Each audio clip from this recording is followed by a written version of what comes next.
दोस्तों, हिंदू पौराणिक कथाओं में दर्ज एक ऐसा चरित्र जो राजकुमारी दमयंती के बिना अधूरा है। जहां राजा नल अपनी वीरता, उदारता और पाक कौशल के लिए जाने जाते हैं, वहीं राजकुमारी दमयंती अपनी सौंदर्यता के लिए। कहते हैं फ्रेंड्स कि वह इतनी ज्यादा सुंदर थी कि देवता भी उनसे शादी करना चाहते थे। दोनों का जिक्र महाभारत में भी मिलता है। मान्यता है कि जब धर्मराज युधिष्ठिर जुए में अपना सब कुछ हार कर अपने भाइयों के साथ वनवास काट रहे थे, तब एक ऋषि ने उन्हें नल और दमयंती की ही कथा सुनाई थी। वह इसलिए क्योंकि उनकी तरह नल भी जुआ खेलने के शौकीन थे। खैर फ्रेंड्स, आज के अपने इस वीडियो में हम आपको सुना रहे हैं कहानी नल दमयंती के उसी रिश्ते की जिसके लिए वह आज भी लोक कथाओं में जीवित हैं। तो चलिए फिर शुरू करते हैं इस वीडियो को। दोस्तों, नल दमयंती की कहानी शुरू होती है निषद से। नल यहाँ के राजा हुआ करते थे। तमाम गुणों के होने के बावजूद वह शादी के बंधन में नहीं बंधे थे। इस दौरान उनके कानों तक विदर्भ नरेश की पुत्री दमयंती का नाम पहुंचा। चारों तरफ उनके यौवन और सुंदरता के चर्चे थे।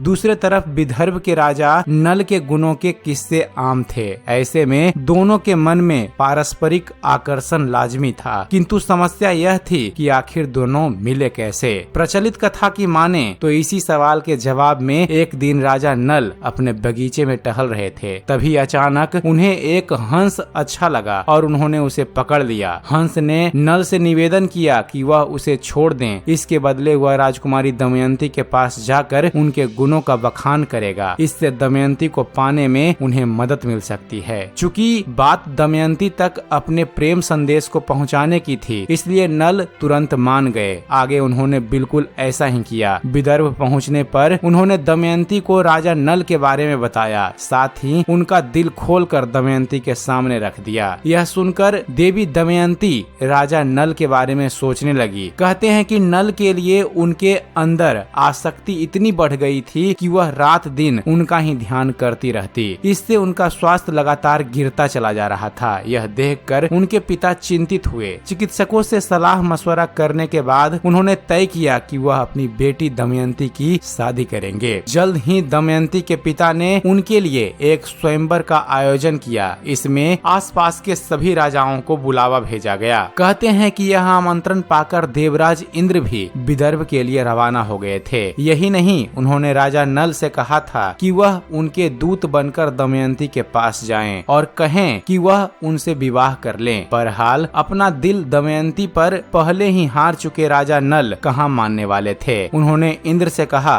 भगवान, यह संभव नहीं है। मैं पहले ही दमयंती को अपनी पत्नी मान चुका हूँ। इस तरह आखिरकार वह दमयंती के स्वयंवर में जा ही पहुँचे। किंतु परेशानी यहीं खत्म नहीं हुई थी। जैसे ही वह सभागार में पहुँचे, उन्होंने देखा कि कई सारे लोग उनका रूप धारण कर वहाँ खड़े हुए हैं। ये लोग कोई और नहीं, इंद्र के साथ दूसरे देवतागण थे। ऐसे में असली नल को पहचानना आसान नहीं था। पर कहते हैं ना कि प्यार की डगर में ऐसी परेशानियों की उम्र ज्यादा लंबी नहीं होती। दमयंती बिल्कुल भी परेशान नहीं हुई। उन्होंने असली नल को पहचान लिया, साथ ही उन्हें अपना जीवन साथी भी चुना। अगली कड़ी में दमयंती निषद पहुंची और नल के साथ सुखमय वैवाहिक जीवन शुरू करती है। खैर, वक्त कैसा भी हो, अच्छा हो या बुरा, वक्त का काम होता है बदल जाना, इसलिए वह बदल ही जाता है। दमयंती और नल के जीवन में भी वक्त ने अपनी करवट ली। ऐसी करवट जिससे दोनों की जिंदगी बेपटरी हो गई। तमाम गुणों के बावजूद राजा नल के अंदर के जुआ खेलने जैसा बड़ा दुर्गुण भी था। इसी के चलते एक बार वह अपने भाई पुष्कर के साथ इसका आनंद लेने के लिए पहुँचे। इसी क्रम में एक पल ऐसा आया जब वह अपना सोना, चांदी, रथ, राजपाट सब हार चुके थे। नतीजा यह रहा कि उन्हें अपने राज्य से बाहर जाना पड़ा। ऐसे में दमयंती उनकी हमराही बनी। उनकी स्थिति दयनीय थी। वह यहाँ वहाँ अपना जीवन व्यतीत कर रहे थे। इस बीच एक दिन नल की नजर सोने के पंख वाले पंछी पर पड़ी। उन्हें देखते ही उनके मन में ख्याल आया कि अगर वह इनको पकड़ लेते हैं तो आगे की राह आसान हो सकती है। हालांकि वह इसमें सफल नहीं हो सके। आगे हालात और ज्यादा बिगड़ते चले गए। नल खुद के लिए ज्यादा परेशान नहीं थे। उन्हें दमयंती की चिंता खाए जा रही थी। इसके हल के लिए उन्होंने तय किया कि वह दमयंती को अकेला छोड़कर चले जाएंगे। ऐसी स्थिति में शायद दमयंती अपने पिता के घर लौट जाए। आगे उन्होंने ऐसा ही किया। एक दिन वह दमयंती को अकेला सोता हुआ छोड़कर चले गए। जब दमयंती की आंखें खुली तो वह विलाप करने लगी। उन्होंने राजा नल को यहाँ वहाँ बहुत ढूंढा मगर वह नहीं मिली। अंततः उन्होंने खुद को अजगर का आहार बनाने की कोशिश की। तभी वहाँ से गुजर रहे एक व्याध ने उनकी रक्षा की। हालांकि अगले ही पल वह उनके यौवन को देखकर काम वासना से भर उठा। इसके तहत उसने जबरन उन्हें पाने की कोशिश की। ऐसे में दमयंती ने उन्हें श्राप देकर मृत्यु दंड दे दिया। आगे की कहानी वह अपने पिता के पास पहुंचने में सफल रही, साथ ही अपने प्रभाव से राजा नल के सभी दुखों का अंत करने में भी वह सफल रही। दोनों के प्यार ने उन्हें फिर से मिलाया और उनकी प्रेम कहानी अमर हो गई। तो दोस्तों यह थी नल और दमयंती के बारे में एक छोटी सी जानकारी। अगर आप चाहते हैं कि हम नल और दमयंती की संपूर्ण कथा आपके सामने लेकर आएं तो आप हमें कमेंट्स जरूर कीजिएगा, क्योंकि आपके कमेंट से हमें मोटिवेशन मिलता है अगले वीडियो को बनाने में। उम्मीद करते हैं फ्रेंड्स आप सभी को हमारा ये वीडियो पसंद आया होगा। अगर वीडियो पसंद आया हो तो वीडियो को लाइक और शेयर करना न भूलिएगा। और दोस्तों ऐसे ही ज्ञानवर्धक वीडियो देखते रहने के लिए आप हमारे इस चैनल ज्ञान मंथन को सब्सक्राइब जरूर कीजिएगा। आप हमारे इस चैनल को सब्सक्राइब कीजिए और देखते रहिए, जानते रहिए। धन्यवाद। जय हिंद।